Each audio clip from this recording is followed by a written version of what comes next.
தான் சம்பாவனை கிடைக்கும்னு அன்னைக்கே தெரிஞ்சிருந்ததுன்னா இவர் எப்போ வச்சு வாழ்ந்து போயிருக்கலாமேன்னு அவளுக்கு குறுகுறுப்பு. பட்டரை கேட்டா என்னத்துக்கு அவனுக்கு சம்பாவனை பண்ணீர்? நான் நித்தியம் 2 காரியம் பண்ணணும். பகவானுடைய குணத்தை வாயார பாடணும், என்னுடைய தோஷங்களை வாயார சொல்லிக்கணும். இது ரெண்டுமே ஒத்தத்துல செய்ய வேண்டியது. எனக்கு அவன் குணத்தை பாடி முடிக்கிறதுக்கே 24 மணி நேரம் ஆயிடுறது. அதனால 2வது கடமையை நான் ஆற்றாமலே வச்சிருந்தேன். அந்த கடமை தவறினது எனக்காக அவன் பண்ணி கொடுத்தான் இல்லையோ, அதுக்குதான் இப்ப சம்பாவனை.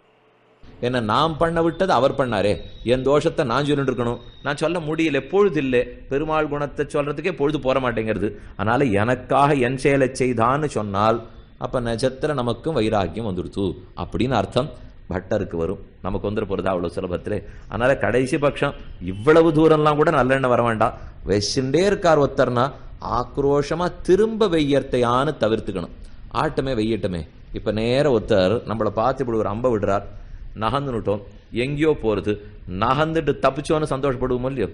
இந்த சொற்களையும் அம்பாட்டம் தான் எடுத்துக்கணும். அது நம்ம இடத்துல வேகமா அம்பாட்டம் வருதுன்னா நாம திரும்ப பேசணும்னா சண்டைக்கு தயாராயிட்டோம்னு அர்த்தம்.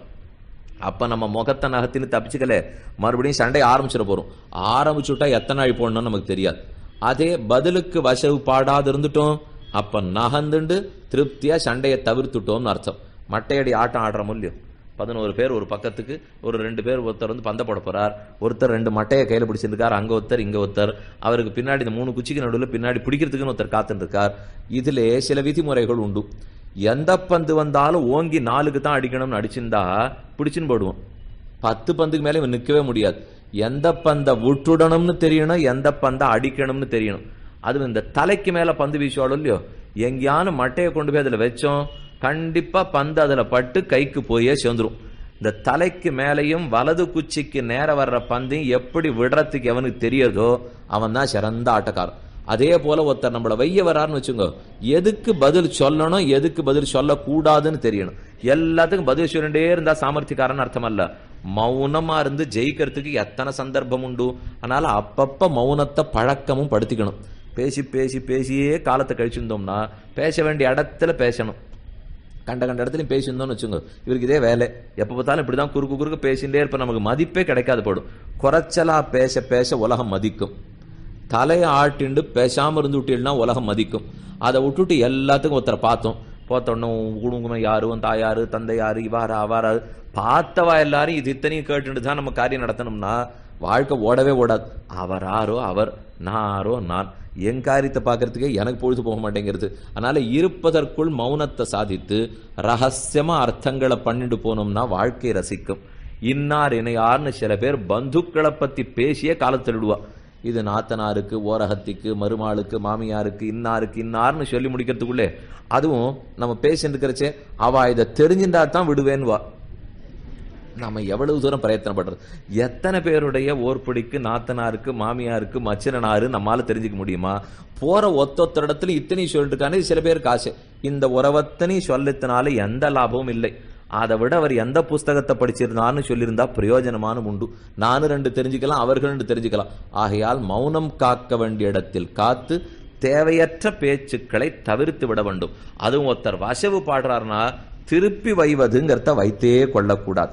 அவ்யாகிருதம் வியாகிருதாச்சிரேயா ஆகு. சத்தியம் வதேது வியாகிருதம் தத் த்விதீயம், பிரியம் வதேது வியாகிருதம் தத் திருத்தீயம், தர்மம் வதேது வியாகிருதம் தத் சதுர்த்தம். எதை காட்டிரு எதது வசந்ததுன்னு தெரிவிக்கிறார். எல்லாத்த விட பேசாமல் இருக்கிறது வசந்தது. ஆனா பேச வேண்டியது வந்துடுத்துன்னு வச்சுக்கோ, அதைத்தான் சொல்றார். அப்படி பேசாம இருக்க முடியல, பேசணும் அப்படின்னா பேசுவதிலே உண்மை பேசுவது உயர்ந்தது. உண்மையை பேசலாமான்னா பிரியமானதை பேசுவது உயர்ந்தது. பிரியமானதை பேசலாமான்னா தர்மத்தை பேசுவது உயர்ந்தது. பேசாதது உயர்ந்தது. பேச வேண்டும்ங்கிற நிர்பந்தம் வந்தால் உண்மை பேசு. உண்மையா மட்டும் இருந்தா போராது, சத்தியம் பூதஹிதம் புரோக்தம். சத்தியம்னாலே பூதத்தினுடைய ஹிதத்துக்காக, ஜீவராசிகளுடைய நன்மைக்காக பேசப்பட்டிருக்கணும். பிரியத்தை பேசு. பிரியமா இருக்கணுங்கிறதுக்காக அதர்மத்தை சொல்லிடாதே. உனக்கு பிரியமா இருக்கணும்னு இந்த பீஷ்மனும் துரோணரும் பேசாம இருந்தார் பார், அது ஒரு நாளும் தர்மமாயிடாது. பிரியமா இருந்தாலும் சரி, அப்பிரியமா இருந்தாலும் சரி, தர்மத்தை தான் பேச வேண்டும் என்று பேச்சுக்குண்டான இலக்கணத்தை எடுத்துரைத்தார். இனி மேலும் அந்த தத்தாத்திரேயன் என்ன உபதேசிக்கிறார்னு சொல்லுகிறார்.